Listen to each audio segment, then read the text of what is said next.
This one's special, son. That's what my father said as he handed me a glass of red wine. He smiled tight-lipped, rehearsed, like he already knew how the night would end. So I smiled back and switched the glasses when he wasn't looking. 45 minutes later, he collapsed, choking, pale unconscious, right there at the Thanksgiving table. And I just sat quietly holding the glass he meant for me, still full. My name is Oliver Grant. That night didn't just save my life, it tore our family open. Where are you watching from? Whether it's Toronto, Dublin, or Savannah, this story will stay with you. Because sometimes survival looks a lot like revenge, and sometimes it's your own father you have to survive. My name is Oliver Grant. I live in Austin now, run a mid-sized AI startup, and technically I don't need to work another day in my life. But money doesn't fix everything. Not when your father is Calvin Grant. Growing up, we didn't have peaceful holidays. My earliest Thanksgiving memory, I was 8. He got drunk and slammed a carving knife into the table when I wouldn't pass the gravy fast enough. That was Calvin's way. Everything was a test, and I always failed. He wasn't always like that, Mom says. But I never knew the man she remembers. I moved out the second I turned 18. College, then California, then Austin. Built a life, built distance. But I kept coming back. For her. Mom never left Savannah. She still lives in that same pale green house with the wraparound porch and soft wind chimes. She still believes family matters even when it hurts. So when she called this year and said, "Please come home, just for the day. I want everyone together," I said yes, not for him, for her. I drove in late the night before Thanksgiving. The house hadn't changed. The paint was fading, but the porch still smelled like jasmine. The guest room still had the quilt she made when I was 12. She greeted me with that same lavender perfume, hugged me like I was still a boy. And then I saw him, Calvin, standing in the hallway like a shadow that never left. Gray suit, trimmed beard, a glass of red in his hand. His eyes followed me like a wolf pretending to nap. "Glad you could make it, son," he said. I just nodded, because if I opened my mouth, I might say something I'd regret, or maybe something I wouldn't. Thanksgiving Day started deceptively normal. The table was set in the backyard beneath soft string lights. Jazz music played from a Bluetooth speaker near the porch, and the scent of rosemary and roasted turkey floated through the air. My mother was in her element, pouring cider, checking pies, hugging relatives. Everyone smiled too hard, laughed a little too loudly, especially my father. Calvin wore his Sunday best, gray blazer, burgundy tie. That ridiculous silver cufflink said I bought him years ago, still unopened in its box, but now suddenly on his wrists. He moved like a man playing the role of a generous patriarch. But I knew better. Around 4 p.m., he walked over to me near the buffet table, 2 glasses of wine in hand. "This one's special," he said, eyes locking on mine. "Picked it out just for you." His voice was low, smooth, too smooth. I hesitated, but not long enough. I smiled, reached for the glass. Then just before bringing it to my lips, I looked over his shoulder. He wasn't watching. In that half second, I swapped the glasses. Mine for his, gesture smooth, quiet. No one noticed. We clinked. He drank. I only pretended. The taste lingered in the air, though. Sharp, bitter, unnatural. I moved through the crowd, trying to ignore the thudding in my chest. My skin prickled. My hands felt clammy. Was I overthinking it? Paranoid, I stood beside my mother while she spoke with Aunt Margie. She looked so happy, so proud to have us all together. Then someone screamed. I turned fast. My father had stumbled backward from the table, gripping the edge of his chair. His wine glass hit the grass, shattered like ice. His lips parted, gasping, but no sound came. "Calvin," my mother shrieked. I rushed over along with 2 uncles. He was pale, sweating, eyes unfocused. His knees buckled and we lowered him to the lawn. His chest rose fast, then shallow, then stuttered. I knelt beside him, his eyes locked on mine. And in them, for a brief moment, I saw it. Fear, not confusion, not pain. Fear, he knew. The ambulance took 8 minutes to arrive. Felt like 80. No one said anything except my mother, who kept whispering, you're okay, breathe. Calvin, breathe." I stayed silent, watching, not him, but everyone else. The way they circled him, the way they looked at me, as if I were just another bystander. When the medics loaded him into the ambulance, I looked down at the broken glass on the grass. Some wine still clung to the rim, deep red, like blood in candlelight. Back inside, the silence was thick. Aunt Susan made tea no one touched. Someone turned off the music. The jazz gave way to stillness and a faraway siren. I sat in the living room staring at the fireplace, hands folded, breath steady. My mother came in, sat beside me. "You okay?" she asked softly. I nodded. She touched my arm. "Oliver, you only had one glass right." I turned to her slowly. "How did you know?" Her eyes welled. She looked down. "Because I've seen that happen," before she whispered. "The way your father collapsed. The way he turned gray, then quiet. Just like—" She trailed off. "Like who?" I asked. She hesitated, then spoke like it hurt. "My father." I blinked. "You mean Grandpa Harold?" She nodded. "He died just after Thanksgiving. You were only 6. They said it was a heart attack." She looked out the window, her voice barely audible now. "But he was fine that night. He had a glass of red wine with Calvin. 2 hours later, he collapsed in the den." A chill ran through me. "You think it was the wine?" "I don't know," she whispered. "I told myself it was coincidence. For 30 years. But now—" She turned to face me. Her expression had shifted. Less warmth, more fear, and something else, recognition. "Oliver," she said slowly, "you didn't drink it, did you?" I shook my head. "No." I switched them. A tear ran down her cheek. She stood and walked slowly to the sideboard, opened a drawer, pulled out a small photo frame. It was the only picture I'd ever seen of her and Grandpa Harold together. She was barely 20. He had kind eyes. They were standing in front of the same house, the porch behind them, strung with paper lanterns. She placed the frame on the coffee table in front of me. "I remember the night he died," she said. "We were playing cards." He laughed. "Poured one last glass with your father." She paused, blinking fast. I didn't see the signs. I didn't want to. Outside wind pushed through the trees. The backyard lanterns swayed slightly, casting broken shadows on the grass. "What are you going to do?" she asked eventually. I looked at her, really looked. The lines around her eyes, the years of silence behind them. Then I answered, "I'm going to find out what happened. To him, to me, to us." I stood, walked toward the window. The ambulance lights had faded, but the tension hadn't. Not in this house. Not in my gut. Something in this family had been rotting for decades, and I'd just pulled off the lid. That night I couldn't sleep. Every time I closed my eyes, I saw my father's face, pale, gasping, terrified. And not because he was dying, because he realized he'd failed. The wine glass he meant for me had nearly killed him. By morning, I'd made up my mind. This wasn't just about distrust anymore. This was attempted murder. I drove into downtown Savannah and parked near a quiet 2-story brick building. No sign, no receptionist. Just a buzzer. A biotech friend had given me the address. They specialized in discretion. Inside, a technician in a lab coat greeted me. She didn't ask for my name. I pulled a sealed vial from my coat pocket. Dark red liquid inside. Barely an ounce. "I need it tested," I said. "For sedatives, toxins, anything you can find." She raised an eyebrow, then nodded. "It'll take 3 business days. 3 days. Long enough for him to think I was scared. Long enough for me to build a plan." I stepped outside. The wind hit hard, colder than I expected. But I didn't flinch. Whatever was in that glass, it was meant to bury me. And now, I'm digging up everything. 3 days passed like molasses in the cold. I barely slept. I didn't work. I sat by the window of my apartment, staring out at the slow crawl of traffic below. The vial was gone, but its weight still sat in my coat pocket, metaphorically anyway. On the 3rd morning, my phone rang, a 922 area code. "This is Oliver," I answered, already knowing. The voice on the other end was calm. "This is Lee from Savannah Diagnostics. The results are in." Pause. "You'll want to come in." No other detail, no tone. But something in her voice told me it wasn't just unusual, it was serious. I drove over in silence.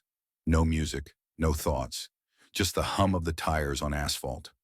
When I arrived, Lee handed me a sealed folder and sat across from me in the consultation room. "We found a high concentration of barbiturate in the liquid," she said. enough to cause loss of consciousness, even respiratory failure, if left untreated. I stared at the word on the page. Barbiturate. Not wine, not alcohol, not a bad reaction. Poison. This wasn't accidental, I said flatly. She didn't respond, just nodded slowly. I thanked her, took the file, and walked out. The air hit harder this time. Savannah's autumn sun looked soft, but it didn't warm anything. That evening, I went to the hospital. My mother met me in the hallway outside my father's room. He's stable, she said quietly. Then after a pause, but he keeps asking for you. I nodded, slipped the file under my coat, knocked twice, then walked in. Calvin lay propped up in bed. I fee in his arm, face slightly sunken, but the moment he saw me, he smiled. Well, if it isn't my prodigal son, he rasped. Glad to see you on your feet, I said. Tone neutral, flat. He chuckled. Takes more than a fainting spell to take me out. I pulled the chair closer, sat, didn't break eye contact. You didn't faint, Dad. He raised an eyebrow. Oh, you were drugged. He stared at me for a second longer than he should have. Wine must have been too strong, he offered, weakly. I leaned forward. They found barbiturate in your blood. Enough to kill. His fingers twitched slightly on the blanket. Then the mask slipped back on. That's ridiculous, he scoffed. Where'd you hear that I had the wine tested? His lips thinned. That's quite the imagination you've got. I pulled the folder from my coat, dropped it on the edge of his bed. You sure you want to go with imagination, or do you want to try honesty? He didn't open it, didn't even touch it. Instead, he looked toward the window and muttered, You've always been dramatic. I stood up. You're lucky I swapped glasses, and luckier I haven't gone to the police yet. He turned back. You wouldn't do that to your own father. I'm not sure that word means what you think it means anymore. I left the room. Outside, my mother stood frozen, her face pale. You heard all that I said softly. She nodded. Her hands trembled, but her eyes were dry. I don't know who that man is anymore. She leaned against the wall, breathing shallow. I loved him. For 35 years. I defended him, explained him away. But now, she looked at me and something inside her shifted. You said barbiturate. I handed her the copy of the results. She held them like they might burn. Do you remember the night Grandpa died? I asked. She closed her eyes. Too well. He had wine with Dad. Just like me. She didn't respond. I think we need to open that safe in your closet, I said. The one you haven't touched in years. She blinked, then nodded slowly. I'll get the keys. The safe was behind a stack of winter coats in the master bedroom closet. Dust had settled thick on the floor. It hadn't been touched in over a decade. My mother sat on the edge of the bed holding a small metal key in her palm. I don't know what's still in there, she said. I haven't opened it since he died. She meant her father, Grandpa Harold. She walked to the closet, hands trembling, inserted the key. The lock clicked. The metal door creaked open. Inside, old file folders, a worn leather-bound notebook, a black velvet pouch, and a bundle of legal papers held together by a rusted clip. We brought everything to the kitchen table. She opened the notebook first. My father kept journals, she said quietly, mostly financial notes, budgeting, but not this time. The final entries were messier, rushed. My mother flipped to one dated 3 days before his death. She read aloud. Calvin's been acting strange, pushing wine, offering to handle estate matters. I refused again. He wasn't happy. Felt dizzy after our last dinner, chest tight. If anything happens to me, check the wine. And tell Margaret I love her. Her voice cracked on the last sentence. We sat in silence. I reached for the legal papers. Diagrams of property transfers, deed revisions. One page labeled Revised Will, Harold Kessler. But something felt off. I scanned Grandpa Harold's signature, then my mother's, then Calvin's, then the witness line signed by someone named Thomas Hill. That name meant nothing to either of us. The signature strokes didn't match the others. The pen pressure was uneven, hesitant. Dad always signed in black fountain pen, my mom whispered. This is blue ballpoint. The dates were all 2 days before Harold's death. She pulled out the original will written a year prior, different entirely. The original left 100% of the family estate to her, his only child. The revised version split everything between her and Calvin. Two properties had already been transferred, the lake house and the warehouse in Bluffton. You never knew about this, I asked. She shook her head.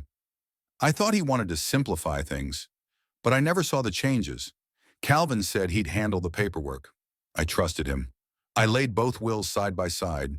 There's no notary stamp on the new one, I said. My mother looked nauseous. Oliver, she whispered. He took everything. First my father, then the house. Now she stopped, covered her mouth, then stood up. Straighter. No, not this time. I looked up. I'm not afraid anymore, she said. He stole my father's name. He tried to kill my son. Her voice didn't tremble. Not now, I want justice. I nodded. We'll get it.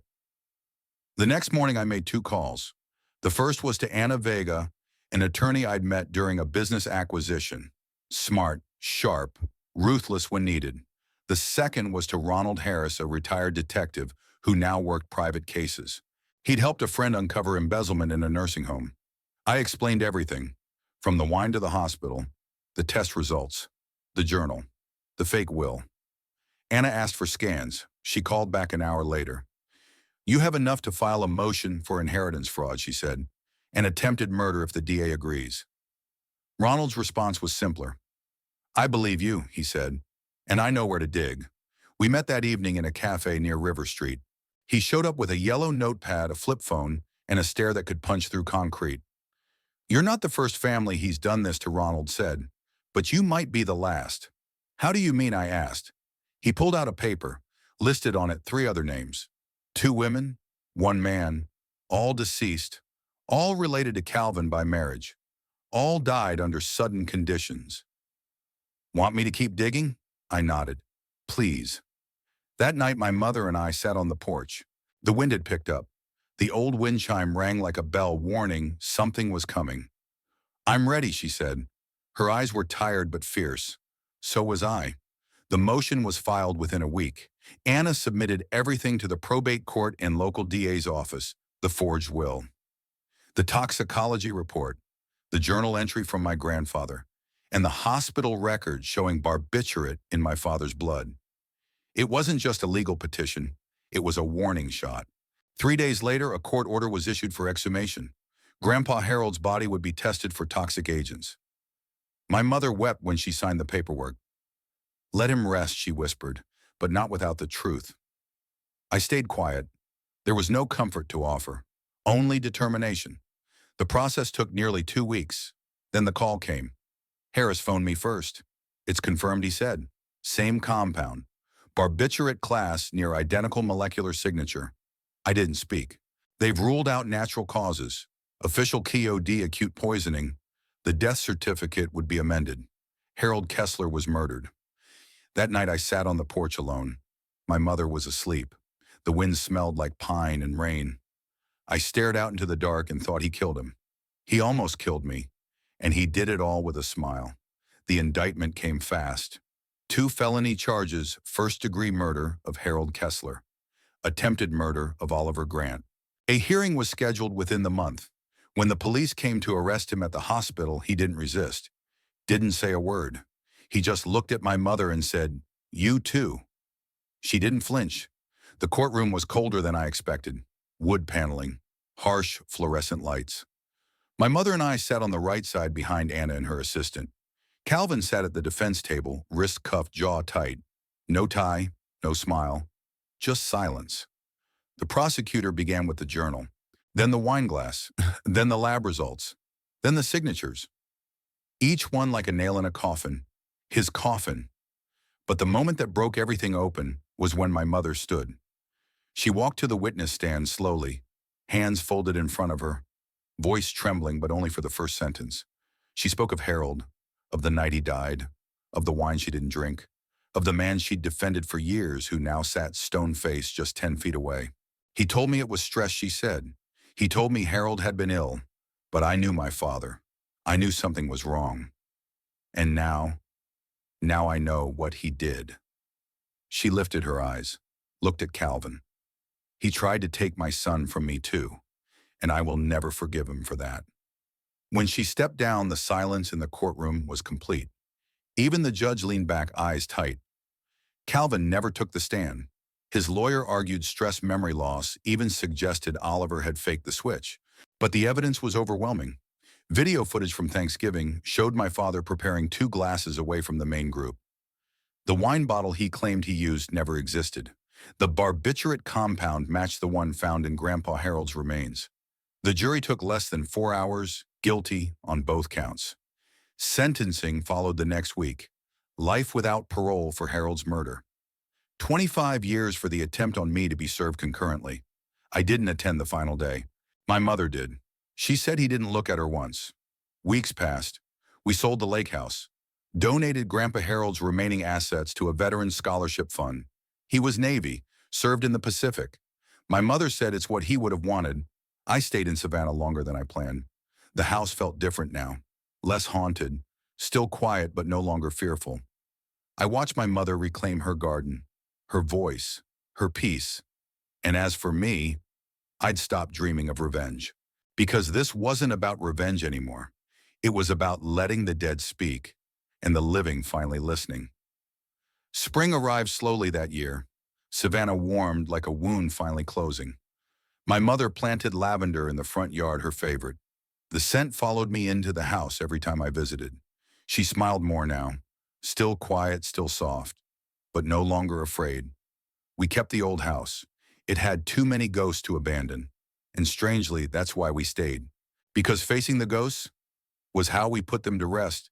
The guest room still held Grandpa Harold's journal. I kept it on the shelf beside my bed, not as a relic of pain, but as a reminder that silence lets rot grow. Truth burns it out. Some nights I still sit on the porch, coffee in one hand, journal in the other. The wind rustles the chimes, the jasmine sways along the railing, and I think of how close I came to becoming a name on someone else's file. Another silent loss.